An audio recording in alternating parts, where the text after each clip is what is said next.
You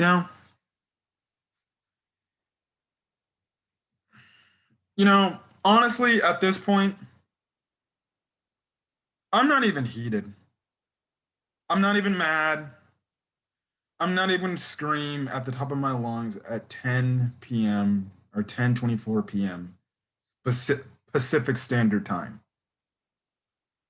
I'm not even going to get up in arms. I'm not going to scream. I'm not going to do anything. Honestly, what's the point? What's the point of me wasting my energy with this team? What's the point? First things first, I'm going to get out this way. Credit to the Dallas Mavericks. It's hard in a playoff atmosphere to go into an opposing team's home building and steal 2 games. Well, if you ask me, the Dallas Mavericks didn't steal 2 games. They went up in there, they handled business, and they won 2 games. So credit to those guys. One, to the Dallas Mavericks fans that are checking out my channel, credit to you guys. You guys were right. I was wrong. I said we would end up sweeping the Dallas Mavericks, or the Clippers would end up winning in 5 games. And I was wrong. I was definitely wrong about the sweep because guess what? The other thing's going to happen. The Clippers are going to get swept. I've said it. The Clippers are going to get swept. I have no confidence that in these 2 games, we're going to go fly to Dallas, Texas with a full stadium jam packed with more than, I think they said 15,000 fans. And we're going to come out of that winning at least 1 game. I don't see that shit happening. I don't see that happening. So credit to you, Dallas Mavericks fans. You guys were right. You guys were going to beat the Clippers this year in the series. And the Clippers are going to go back into obscurity, back into mediocrity, back to being made fun of because they did it to themselves. What did I say in my game preview? What did I say in my game preview or my series preview of starting this series? I said I did not like the fact that the Clippers tanked to end up with the Dallas Mavericks. I said I did not want to see the Dallas Mavericks.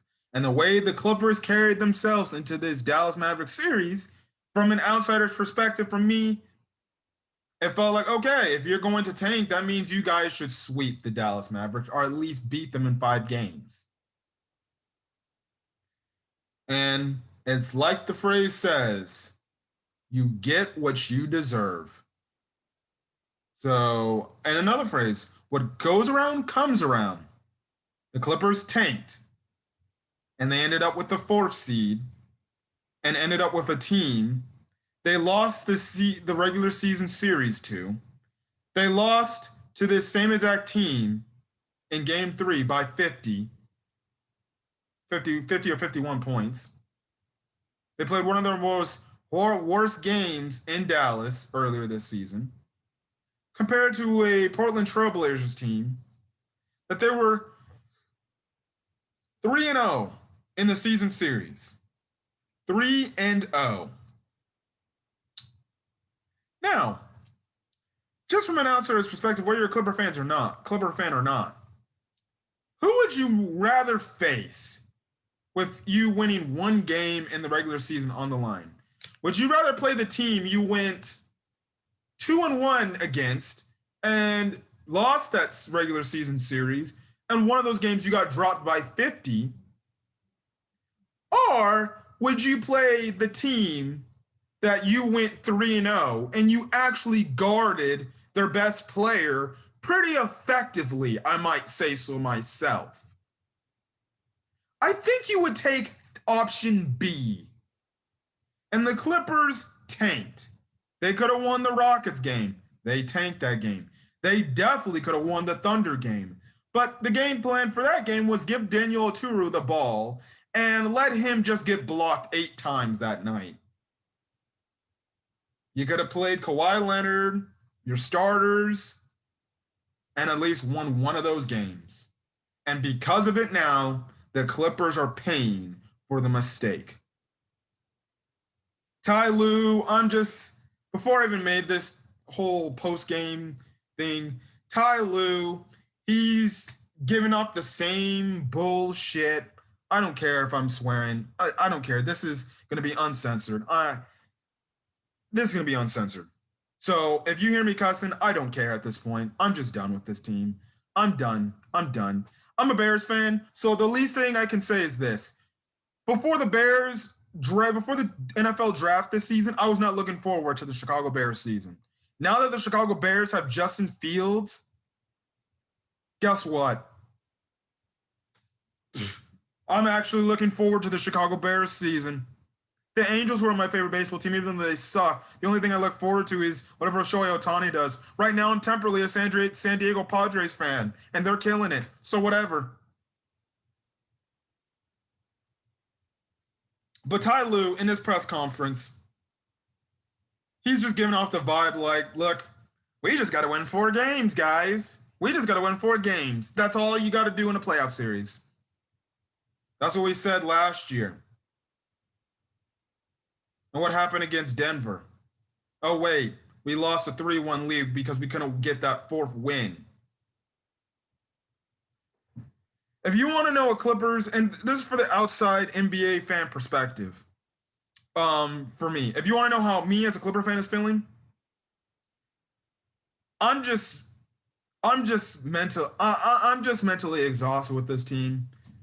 I'm not angry, not mad. I'm not literally I feel numb. I'm just like, you know what? I don't really care at this point. I just don't care. Last year, yes. I was upset. I was furious. You can go check out my reaction, which is still on the channel, to the Clippers losing last year's Game 7 against the Nuggets. I was heated. I was furious. Here, I'm kind of just like, you know what? I don't care. I'm just done. I don't really care. They got what they wanted, and that's why I don't care. Because the Clippers wanted the Dallas Mavericks. Because they tanked them, and, you know, Ty Lue's before the series like, I don't give a damn what anybody says about how we tanked. Well, guess what, Ty Lue? Now everybody's going to be like, so you should have not tanked, huh, clown? Before I go into the game analysis of what I thought about the game, the fact that Doc Rivers, Glenn Rivers, whatever you want to call him, said at the start of the season, after he got fired, nothing much is going to be different for that Clippers team. And lo and behold, he might actually be right. And he might actually have the last laugh. And right now, he's probably somewhere in Philadelphia laughing his ass off at this shit. He's probably like, you should have just kept me if this was the case. He was right. Ty Lue was sitting right next to him. Nothing changed. Ty Lue is doing the same bullshit Doc Rivers did in the bubble last year. Rotations out of fucking whack. Just there clapping his hands, trying to say, come on, guys, let's go, guys, let's go. The same exact thing Doc Rivers was doing in the bubble last year. If I was going to get this shit, I might as well would have just tolerated another season of Doc Rivers. I'm sorry. Ty Lue is getting severely outcoached, worse than Doc Rivers got outcoached against Rick Carlisle in the bubble. He is and that says a lot. Hold on, I need to pull up the stats for this game, dude. I need to pull up the stats. I'll tell you one thing. We limited Dorian Finney-Smith to 3 points. That was the only guy I said in my Game 2 preview that should not get hot. But Kleber, he had a better performance, 13 points.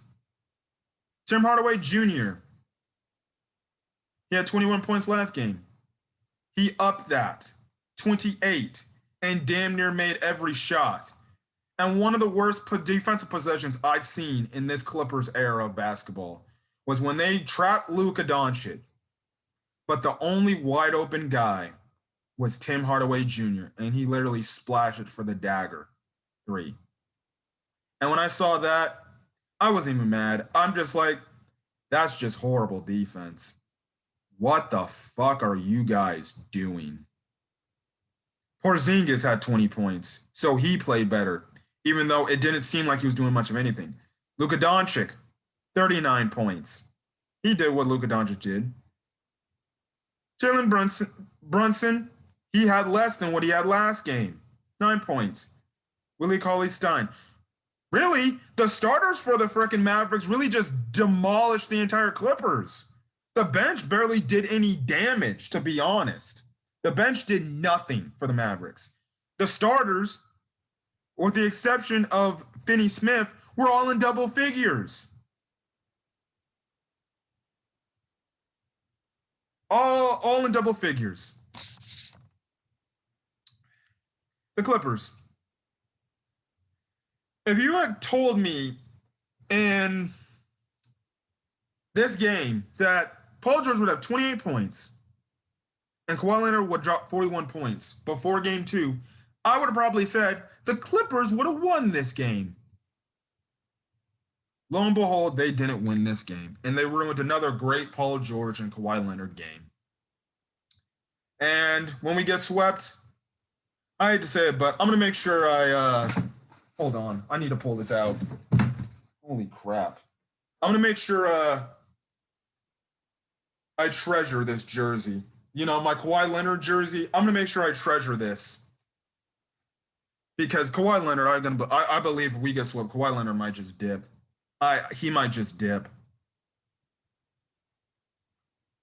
So those two players had essentially a great playoff game. Everybody else didn't show up. Marcus Morris Sr.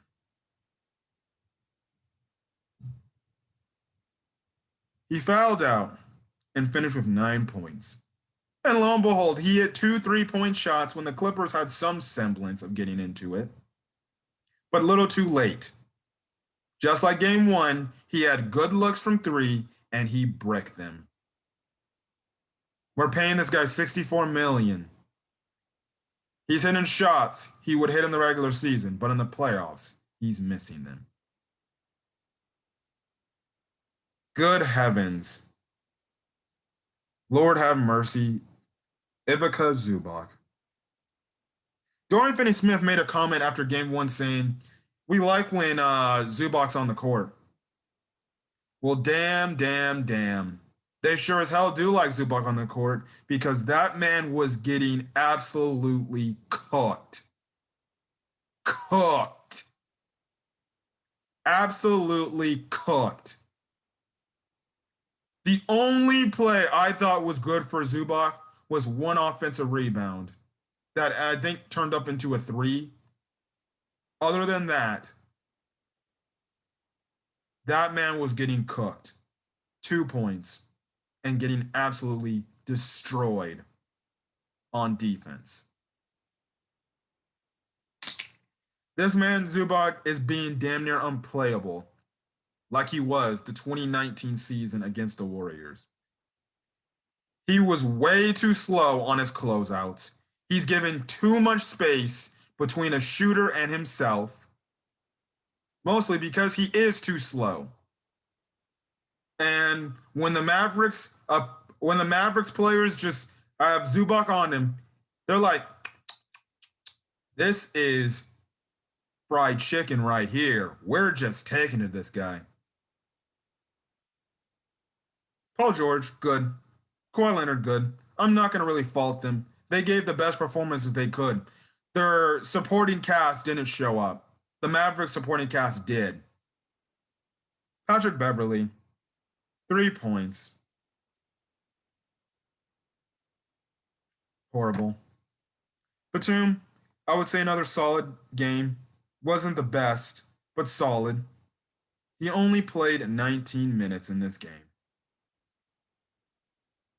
He really should have had more minutes this game.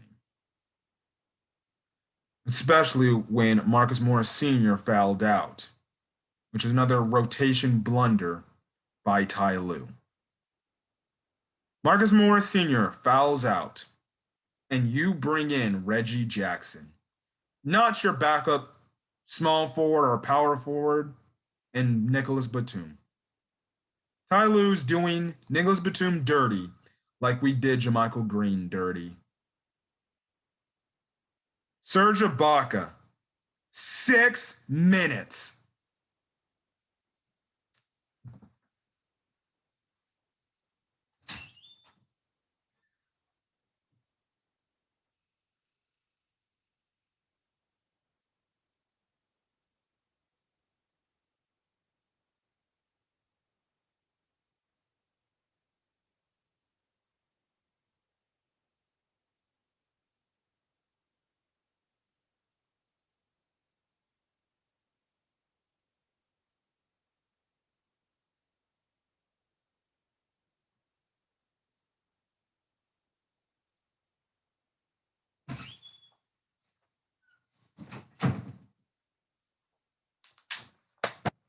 Oh, and I'm not editing that out.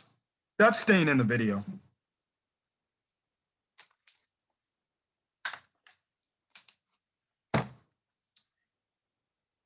This man, Serge Ibaka, 6 minutes and 2 points.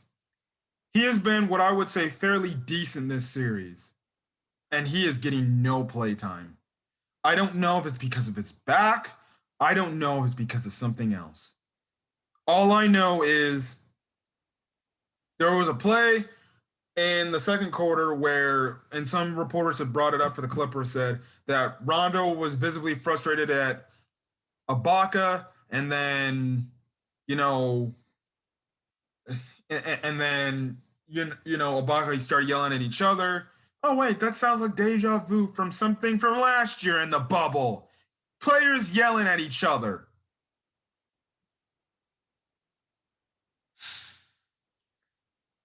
He came here, and we're giving him 6 minutes. I thought he was healthy. That's all I'm gonna say. The fact that Serge Ibaka is not getting more minutes, he definitely should have got more minutes over Zubac. That's not enough minutes. And I think Ty Lue in this post-game press conference said, we'd rather go small. That's a bullshit lie. That's a bullshit lie. I don't care. You benched him. And that's the wrong guy you benched. You should have benched somebody like a Marcus Morris Sr. Reggie Jackson, 15 points. Okay. He was more productive, but he still was something I wanted off my court. I said in my Game 2 preview, Reggie Jackson should not see the court at all. Guess how many minutes he had?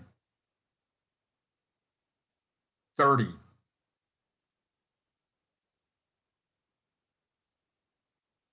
Does that deserve another walkout? I think that deserves another walkout.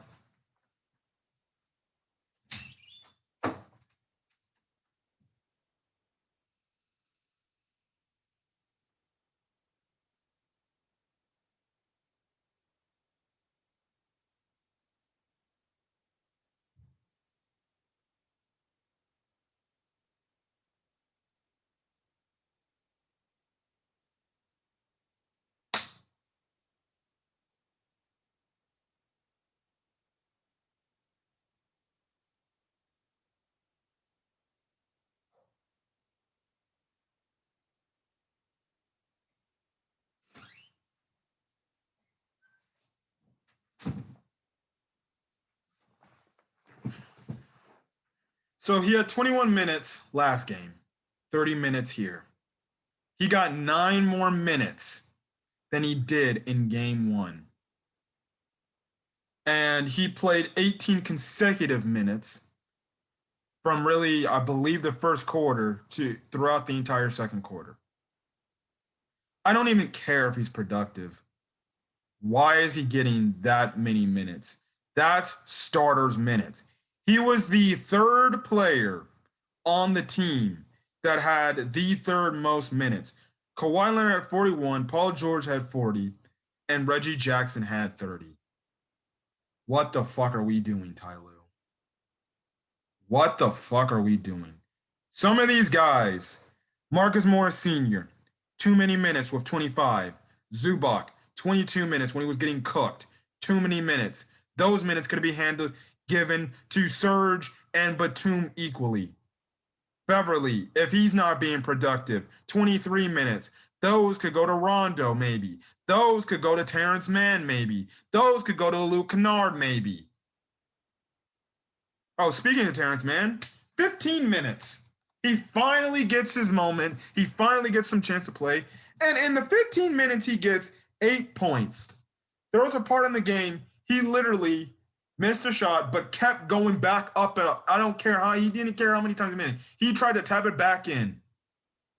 Went up and got really tough layup makes. When he was brought in, one of the reporters said the fans were definitely cheering the fact that Terrence Mann is in. It takes until really what looks like the game is significantly over by mid third quarter, mid third quarter. Then Ty Lue finally brings Terrence Mann in. And typically, like we all predicted, more positive things ended up happening. The problem was the Clippers were too far down for the positive effect of Terrence Mann to work. But he tried to keep him in the game as best he could. He was the only other player out there the only other Clipper player out there trying to do his best, trying to will the team back. Everybody else had given up. And I'm not joking. Everybody else given up. They all looked like they'd given up, even when they looked like they were going to get back into it. And then when they cut it to, I believe, a 5-point game, that means you're down 2 possessions. Paul George takes an inexcusable 3-shot over Porzingis, and of course, it misses. And essentially after that, that's when the Clippers lost the game. They had a chance to come back in the game when Paul George, for whatever reason, hit that step back 3 over Porzingis and missed it. That's when we lost this game. And you can say that was probably the series loss.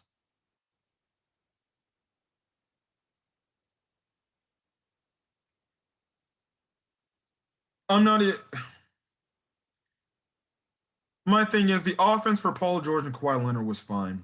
They start off the game getting to the rim, going there. Paul George started the game off great. I enjoyed it. I was like, okay, this is what I wanted to see. You don't. That was the one thing Ty Lue actually promised. He said that we would see the Clippers attack the rim more. Early in the game, they did it for some reason.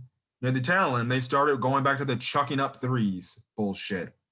And we know as Clipper fans, that doesn't work.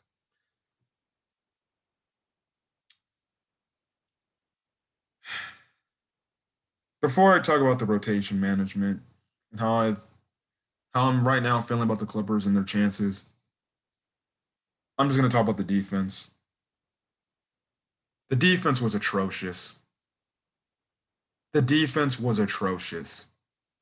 There was no semblance of defense played by the Clippers whatsoever.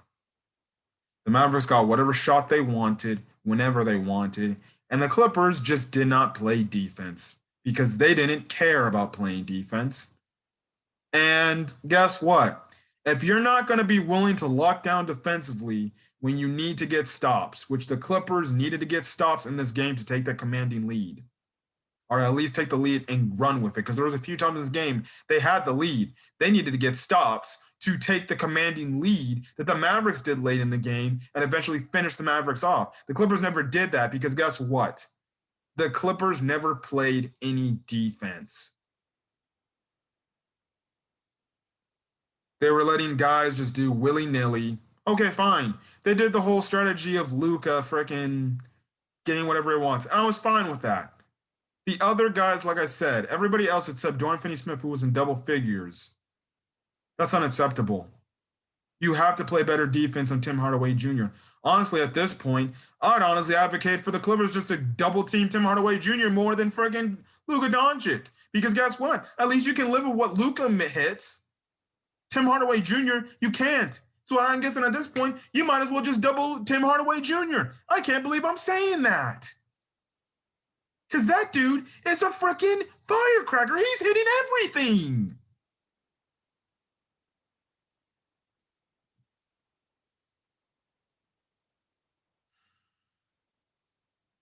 Rotations, they're complete. ass. The rotations are complete garbage. I don't know what Ty Lue's doing. He's pulling Doc types of shit when it comes to rotations. Guys that shouldn't be in there. Guys that should be in aren't in there. Marcus Morris, if he's not freaking giving me anything, he should have freaking had Ty Lue should have pulled the leash and said, you know what, come over here, sit down, you're benched. Batum, please come in. Artenis Mann, please come in. Reggie Jackson, he played an awful game. Again, he played better, but still, 30 minutes is unacceptable. Those minutes could go somewhere else. Zubac, he played too many minutes, getting cooked. And you're telling me, you're just looking at this on the sideline as a coach. Yeah, I'm just watch this matchup continuously happen. Why? You should have taken him out and put him in search. Hell, you should have put Boogie in the game. I know Boogie's not the best defensively like he used to be, but fuck, at least try something.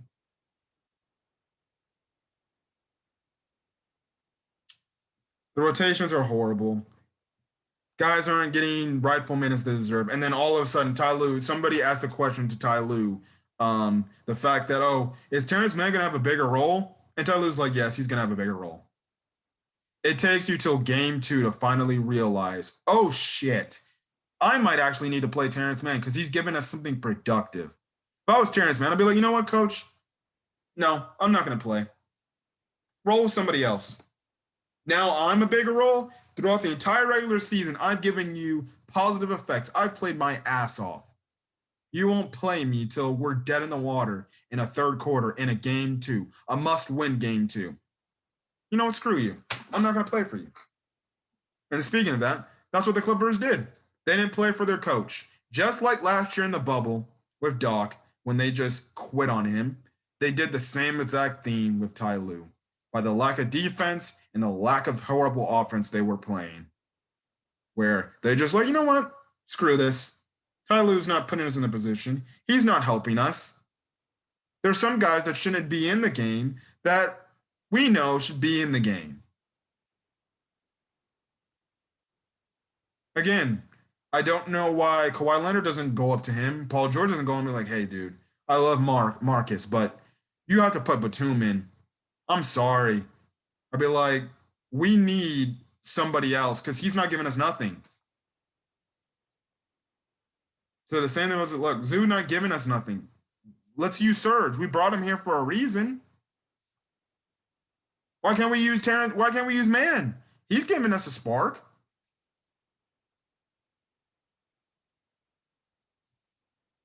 No clue. No clue. The Clippers are going to get swept. I have no confidence. If they can't beat the Dallas Mavericks on their home court, much less play no defense, we're not winning this series. I don't believe we're going to steal 2 games against Dallas. That's the only chance the Clippers have a chance of winning. They have to go into a hostile Dallas territory, win 2 games. And from what I've seen these last 2 games in game 1 and 2, it's not going to happen. It's not going to happen. The Clippers are going to get swept. And like I was saying, my season-ending thoughts about the Clippers, what they need to do is automatically, the moment they lose game 4 and they get swept, Steve Ballmer needs to fire Ty Lue, fire the entire coaching staff. He needs to fire the front office, Lawrence Frank, fire all those boys, only really keep Jerry West as the consultant. Get rid of, if Kawhi dips, let him walk for somewhere else. Go trade some of your players, trade some of these veteran players for picks and maybe assets in return, and you just start the rebuild. Yeah, I said it. Start the rebuild, which means the Clippers are going to go back to being the Clippers of old. The Clippers that would only really win around 15 to 20 games a season and be one of the worst teams in the league. This era of Clippers basketball has been utter disappointing. To say that the Lob City Clippers are actually, I would say, were the more exciting team and the team that I feel like didn't disappoint me the much, even though they had collapses too. This team is worse in that department. This team was predicted to be finals, literally finals, contending for finals, contending for NBA championships. And they can't even do that. Last year, they choke. This year is even worse than that.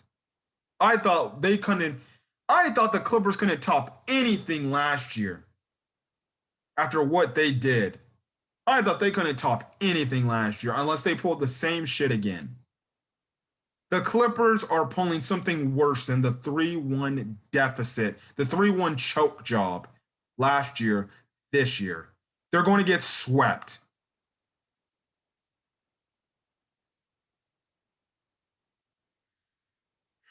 Again, I'm not even mad at this point. It's just embarrassing. It's just embarrassing. And after we lost, it was kind of just a mentally draining loss where it's like, you know what? I just can't wait for this season to be over. Honestly, all the jokes people are going to make about the Clippers when their season ends if they get swept, that won't even phase me anymore. Honestly, might just be laughing with them and just joining on the thing. I'm gonna be like, I'm a Clipper fan and I'm laughing at the fucking memes everybody's making about the Clippers. Because guess what? They were touted as being as being champions. So all the guys that predicted, I don't know what to say. Health over seeding, right? Health over rust, right? For Clipper fans that actually believe that strategy, I'm going to tell you from the bottom of my heart, screw you guys if you really felt that way. Because that was the wrong way. Guess what? There's no continuity. These guys don't know how to freaking play defense together. These guys don't know how to really play offense together. And guess what? They're paying for it when they tanked. They're paying for it.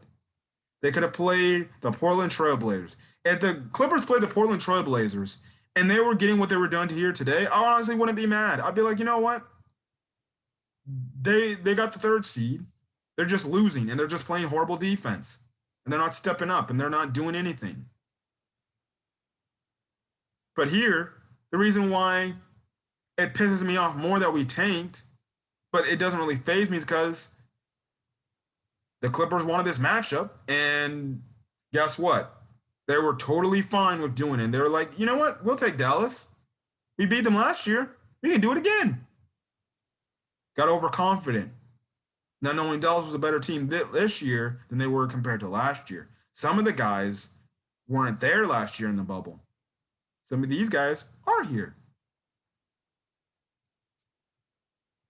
And guess what? You're paying for it. You're paying for it. The Clippers are done. Their season's over.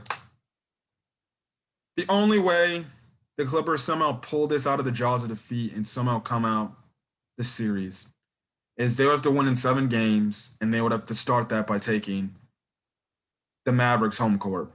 And I just don't believe that's going to happen. So for any other NBA fan that wants to make your jokes in the comment section, go ahead. I'm not going to be fazed by it. I'm not. Clipper fans, give your thoughts. What do you think? Is this worse than any Clippers playoff collapse ever? Honestly, this might go down as the worst Clippers playoffs in history. The Clippers are have no energy on defense. They're not doing anything. They're just trying to outscore their opponent. And it's not working. It's not working. It's the same thing like the Houston Rockets. They try to outscore you, but you play absolutely no defense. You can't replicate what the Golden State Warriors do. You just can't. And guess what? The Clippers are paying for it. And guess what? They're going to get swept. I don't care what anybody says. I don't care if there's a Clipper fan saying, but there's still 2 more games left. No. If you're a Clipper fan and you saw these first 2 games, you're lying to yourself if you actually believe the Clippers can walk into Dallas and steal 2 games. That's virtually impossible. All I'm going to say is it's going to be a very interesting offseason to watch for the Clippers. Very interesting. And I said last year that the best chance for the Clippers to win a championship was last year in that bubble. They failed to do that. And guess what? They're failing to do this now. The way they're playing defense, they couldn't beat any team in the fucking Western Conference. Even the worst team in the Western Conference, they're going to beat these guys. Anyways, I'm going to get out of here. If you guys like the video, leave a like. Put in the comment section your thoughts. Is this series over? Or do you think the Clippers can somehow win at least 1 or 2 games on Dallas' home court? They win 1 game and Dallas wins game 4, then it's 3-1. The Clippers have to essentially do what they typically do, and that's blow 3-1 leads and have Dallas do it. Hit that subscribe button if you want to get more Clippers content. I'll be back for game 3 and game 4 as much as I probably don't want to watch that matchup because anything can happen in the playoffs. But the same enthusiasm, the same thing I'm saying here is going to be the same exact way I'm talking here. Yes, I don't give a fuck. Hopefully, guys have a great rest of your night. I know for Clipper fans, it's not. Honestly, you honestly should just be done and just be like, you know what, I don't care. It is what it is. I'm just going to gear up and just watch the rest of the playoffs and see what happens. Anyways, I'll catch you guys in the next video. Till then, guys, I'll see you guys for Game 3's game recap. Till then, guys, peace.